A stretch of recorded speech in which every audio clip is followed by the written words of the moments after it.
আমার বাজান ফকির আবুল সরকার তিনি পাঞ্জাতনের কথা বললেন। যার মধ্যে হুসাইনি মহব্বত নাই সে কখনো হেদায়েত প্রাপ্ত হবে না। যদি কেউ হেদায়েত প্রাপ্ত হতে চায় সে যেন বেশি বেশি হুসাইনি মহব্বত তার অন্তরে রাখেন, এ কথাটা বললেন। এটা চিরসত্য কথা। পাক পাঞ্জাতনের মহব্বত যার অন্তরে নাই সে কাঠটা কাফির দোজকের কীট হয়ে মারা যাবে। শুধু তাই নয়, একদিন জিবরাইল আলাইহিস সালাম তিনি বেহেশত থেকে 5 টুকরো কাপড় নিয়ে আসলেন, কাপনের কাপড় এনে আমার দয়াল নবীর হাতে দিলেন। যখন আমার দয়াল নবীর হাতে দিলেন, দোয়া মাত্র হযরত আলীকে ডাক দিলেন, হযরত আলী তুমি আসো। হযরত আলী আসলেন, 1 টুকরো কাপড় দিলেন হযরত আলীকে। হযরত আলী নিলেন, মা ফাতেমাকে ডাকলেন, মা ফাতেমা তুমি আসো। আরেক টুকরো কাপড় দিলেন মা ফাতেমাকে। আরেক টুকরো কাপড় দিলেন হাসান আলাইহিস সালামকে। আরেক টুকরো কাপড় রাখলেন আমার দয়াল নবী তার নিজের জন্য। হয়ে গেল 5 টুকরো কাপড়। এখন আমার মা ফাতেমা তো জোহরা তিনি আস্তে আস্তে করে এসে বলে, বাবা সবাইকে তো কাপড় দিলেন, কাপনের কাপড়, কিন্তু আমার হুসাইনকে তো দিলেন না। আমার হুসাইনকে কি কাপড় দিবেন না? বলে ফাতেমা রে, কাপনের কাপড় তো সে পায় যার মৃত্যুর পরে জানাজা হয়, যার মৃত্যুর পরে মাটি দেওয়া হয়, দাফন হয়, জানাজা হয়, কাপনের কাপড় তো সে পায়। বলে কেন, তাহলে কি আমার হুসাইনের জানাজা হবে না? তার কি দাফন হবে না? বলে না। বলে কেন? বলে হুসাইনের মৃত্যুটাই এমনভাবে হবে তার মাথা থেকে তার সেটটা আলাদা হয়ে যাবে, তার দেহের মধ্যে দেহ থেকে মাথাটা আলাদা হয়ে যাবে, তাকে আর কাপনের কাপড় দেওয়ার মতো অবস্থা তার থাকবে না। বলে কেন, তার মাথা থেকে কেন শিরচ্ছেদ হয়ে যাবে? কারণ কি? বলে শোনো মা ফাতেমা, তিনি শহীদে মৃত্যুবরণ করবে, কারবালার ময়দানে তার কল্লাটা কেটে দেওয়া হবে। বলে বাবা, যারা আমার হুসাইনকে মারবে, তখন আপনি তো হুসাইনের নানা, আপনি যদি সেদিন হুসাইনের পাশে থাকেন আমার হুসাইনকে কেউ আঘাত করতে পারবে না। বলে ফাতেমা রে, সেদিন আমি নবী, আমি থাকবো না, আমি তার আগেই চলে যাব। বলে বাবা আপনি থাকবেন না, আমার হুসাইনকে যারা মারবে দুনিয়ার বুকে কারবালার মধ্যে কুপিয়ে হত্যা করবে, সেদিন হুসাইনের যিনি বাবা হযরত আলী সেদিন তার পাশে গিয়ে দাঁড়াবে। তিনি তো হযরত আলীর, তিনি তো হুসাইনের বাবা। বলে ফাতেমা রে, সেদিন দুনিয়ার বুকে হুসাইনও থাকবে না। বলে তাহলে তার বড় ভাই হাসান, ভাইয়ের বিপদে তো ভাই আগায় যায়, তাহলে হাসান সেদিন আগিয়ে যাবে। বলে মা ফাতেমা, সেদিন হাসানও থাকবে না।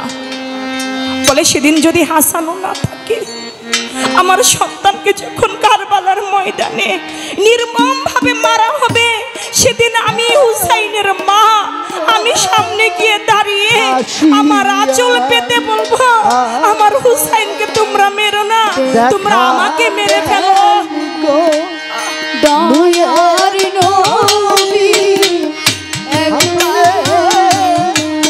আসিয়া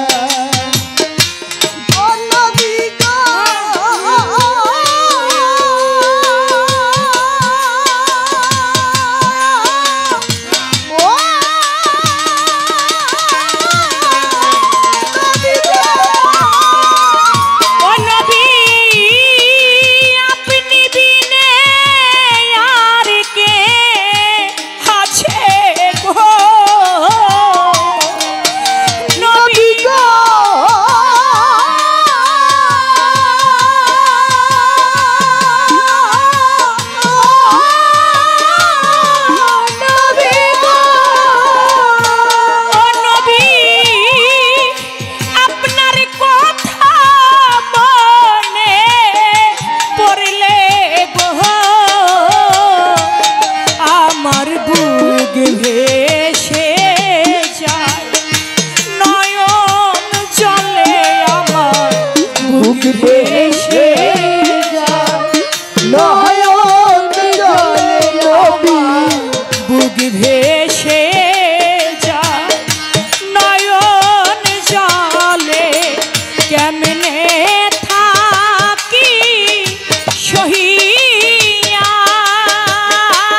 ফাতেমা বলে, বাবা সেদিন যদি আপনি না থাকেন, সেদিন যদি হুসাইনের বাবা হযরত আলী না থাকে, সেদিন যদি হাসানও না থাকে, আমি যাব আমার সন্তানকে বাঁচাইতে কারবালার ময়দানে।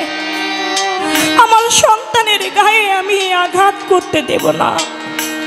আমার দয়াল নবী বলেন, ফাতেমা রে, মা সেদিন তুমিও থাকবা না, তার আগে তুমিও চিরবিদায় নিয়ে চলে যাবে। বলে, বাবা সেদিন যদি আমিও না থাকি, হুসাইনের কেউ যদি না থাকে, তাহলে আমার হুসাইনের জন্য কান্না করবে কে? আমার হুসাইনের জন্য কি কান্না করার মতো একটা মানুষ থাকবে না?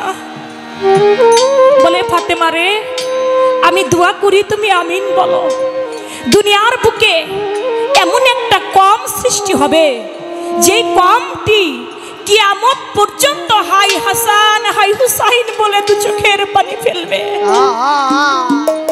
মুহররমের 10 তারিখ আসলে দেখা যায় হাই হুসাইন হাই হাসান বলে বুকের মধ্যে চাবুক মেরে শরীরটাতে রক্ত দিয়ে ক্ষত বিক্ষত করে ফেলে হুসাইনের প্রেমে। হুসাইন ছোট ছোট পায়ে হেঁটে হেঁটে গিয়ে বলে, নানা দুনিয়ার বুকে আপনি বললেন একটা কম সৃষ্টি হবে, তারা আমার জন্য কাঁদবে। ও নানা, যারা আমার জন্য কান্না করবে, হুসাইন বলে, নানা আপনি তাদের কি দিবেন, কি পুরস্কার দিবেন? বলে, আমি হাসরের মাঠে তাদেরকে আরশের ছায়াতলে আমি রাখবো। চলে গেল বাবা হযরত আলীর কাছে। বাবা, যারা আমার জন্য হুসাইন হুসাইন বলে কান্না করবে, আপনি তাদেরকে কি পুরস্কার দিবেন?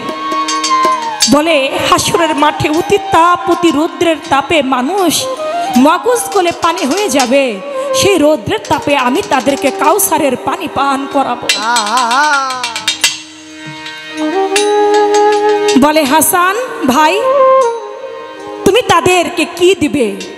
বলে, আমি যুবকদের বেহেশতের সর্দার হব। সেদিন যারা কান্না করবে তাদেরকে বেহেশতের মধ্যে না নিয়ে আমি হাসানও বেহেশতে যাব না। মা ফাতেমা তো জোহরা তিনিও সেই একই কথা বলতে লাগেন। তাই দুনিয়ার বুকে বাবা, যার হৃদয়ে পাক পাঞ্জাতনের মহব্বত নাই, যার হৃদয়ে আমার দয়াল নবীর মহব্বত নাই, নবীর ভালোবাসা নাই, তার ঈমানও নাই। আপনি সমাজে যত 5 ওয়াক্ত পাঁচেকনা নামাজ লোক দেখানোর জন্য পড়েন, কপালের মধ্যে দাগ ফেলান, যদি নবীর মহব্বত পাঞ্জাতনের মহব্বত আপনার অন্তরে না থাকে, আপনি কখনো মুমিন না, আপনি কখনো ঈমানদার। তাই আমরা যেন সবাই হুজুরের মহব্বত, নবীর মহব্বত অন্তরে রেখে আমরা যেন ঈমানদার হয়ে যেন মরতে পারি, তাই বলেছে।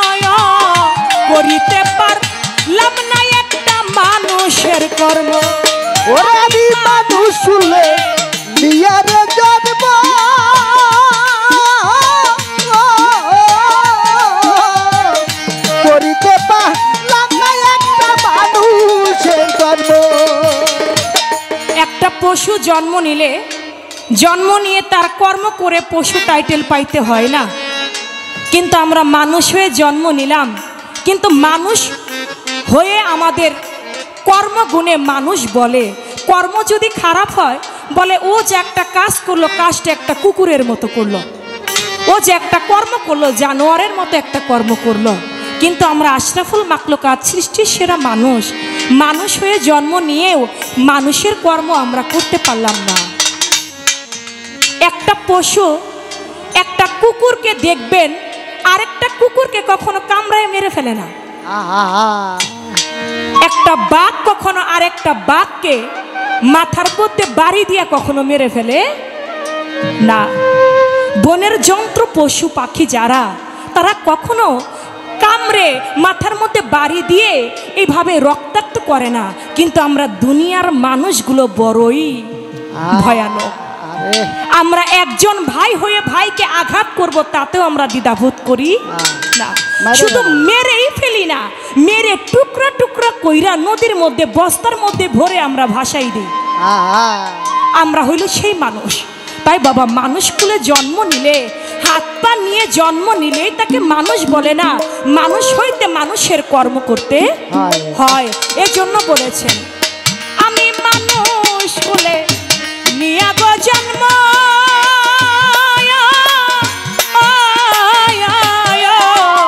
করিতে পারলাম না একটা মানুষের কর্ম। আমি মানুষ কুলে নিয়া রে জন্ম,